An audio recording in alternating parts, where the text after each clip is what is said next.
Assalomu alaykum. Viloyatimiz hayotiga oid muhim xabar va yangiliklar tafsiloti bilan efirda Xorazm hafta ichida axborot tahlili dasturi. Bugun mamlakatimizda aholiga yuqori sifatli tibbiy xizmat ko'rsatish tizimini yaratish ustuvor vazifa sifatida belgilangan. Tibbiyot xalqqa yaqinlashtirilib, avvalo birlamchi bo'g'inda aholiga tezkor va sifatli tibbiy xizmat ko'rsatish yo'lga qo'yildi. Bunda xalq salomatligining posbonlari bo'lgan soha xodimlarining ham o'rni beqiyos. Ma'lumki, mamlakatimizda noyabr oyining 2-yakshanbasi tibbiyot xodimlari kuni sifatida nishonlanadi. Shu munosabat bilan Prezident Shavkat Mirziyoyev soha xodimlariga o'z tabrigini yo'lladi. Hurmatli Prezidentimiz tomonidan bizga qaratilayotgan e'tibordan juda ham mamnunmiz.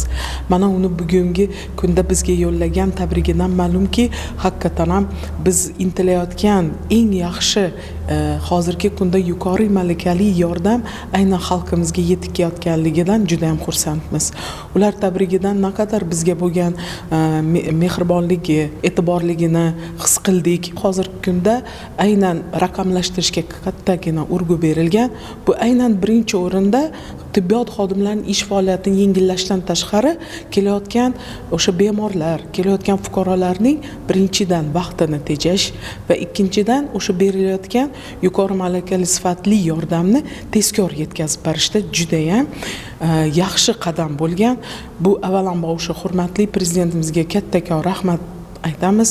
Aynan shu sohani bizning mamlakatimizda chuqur rivojlantirilgan, aynan tibbiyot sohasiga qaratilgani haqiqatan ham bejiz emas. Bugungi kunda bu o'z natijasini yaxshi beryapti. Hozirgi kunda onlayn tibbiyotga yozilish, shifokorni tanlashga ega.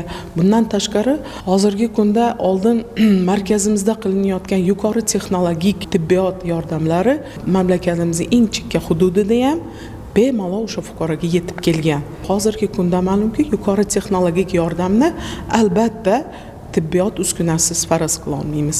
Mana oxirgi yillarda shu qadar eng yuqori texnologik uskunalar bilan ta'minlanganki, misol tariqasida bizning markazimiz, ona va bola markazi ma'lumki, viloyatimizda og'ir homiladorlarga, og'ir holatda tug'ilgan chaqaloqlarga yordam beramiz.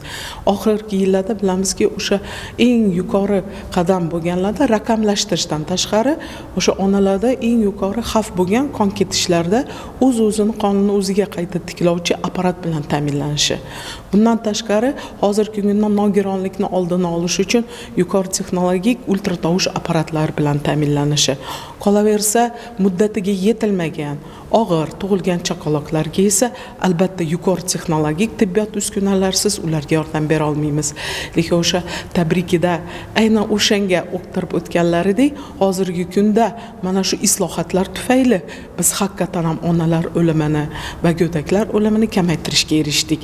Bu biz uchun ham sharafdir, ham oldimizdagi yanada bundan ham yaxshi harakat qilishimiz kerak degan biz uchun yana bir imkoniyat. Hurmatli prezidentimiz bizga qaratayotgan ishonchini albatta oqlashga harakat qilamiz va kelajakda albatta bizlarning fuqarolarimizni sog'ligini tiklashda, kasalliklarni oldini olishda va albatta sog'lom farzandlarning dunyoga kelishda hammamiz birgalikda harakat qilamiz. Tibbiyot xodimlari kuni munosabati bilan Urganch shahrida ham tadbir tashkil etildi. Bu haqda muxbirimiz so'z yuritadi.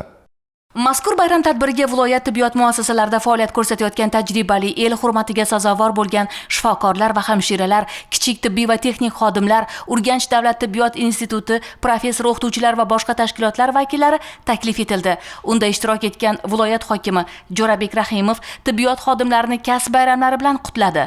Ta'kidlanganidek, so'nggi yillarda mamlakatimiz sog'liqni saqlash tizimida ulkan yangilanishlar ro'y berdi. Sohani tubdan takomillashtirish, tibbiy xizmat ko'rsatish sifati va samaradorligini oshirish, malakali tibbiy kadrlarni tayyorlash, jamiyatda sog'lom turmush tarzini shakllantirish borasida keng ko'lamli islohotlar amalga oshirildi. Tizimga ilg'or davolash va diagnostika usullari, innovatsion texnologiyalar keng tatbiq etildi.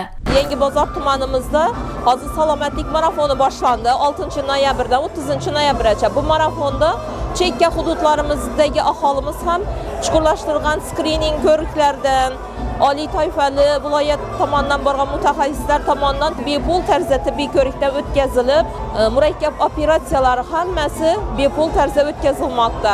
Shu chekka hududdagi aholimiz ham bugungi kunda tibbiyotdagi bo'layotgan o'zgarishlar, yangi islohotlar hayotlarida sezilmoqda. Tadbirda bir guruh tibbiyot xodimlariga viloyat hokimligining faxriy yorliqlari, shuningdek sog'liqni saqlash a'lochisi ko'krak nishonlari topshirildi. Sog'liqni saqlash a'lochisi ko'krak nishoni bilan taqdirlandim. Ko'p yillik mehnatimiz samarasi, xalqni rozi qilish, xalqni davolashdagi qilinib turgan hamma tashabbusli ishlar, ya'ni moddiy tomondan ta'minlash, shifokorlarni ko'plab chet ellarda o'qitish, bular hammasi prezidentimizning mana shu tibbiyot sohasiga bo'lgan e'tibori bilan bog'liq. Har bir qilingan mehnat, hamma o'z rag'batini topishi, bu yanada tibbiyot xodimlarini xalqni sog'ligiga xizmat qilishda eng undovchi asosiy omillardan biri bo'lib qoladi deb o'ylayman. Tibbiyot sohasiga ko'rsatilayotgan yurtboshimizning alohida o'zining e'tiborlari, alohida olib borilayotgan islohotlar o'z navbatida mana xalqimizga bo'lgan tibbiy yordamning yanada sifatli va kafolatlangan tarzda olib borilishiga, qolaversa mana tibbiyot xodimlari uchun ham alohida yaratilayotgan imkoniyatlar mana o'zlarimiz ham amalda bu narsani guvohi bo'lmoqdamiz. Barcha tibbiyot xodimlarini bugungi tibbiyot xodimlari kuni bilan samimiy tabriklayman. Bu olib borilayotgan islohotlarning hammasi albatta birinchi navbatda inson qadri uchun. San'atkorlarning chiqishlari tadbirga o'zgacha shukuh bag'ishladi.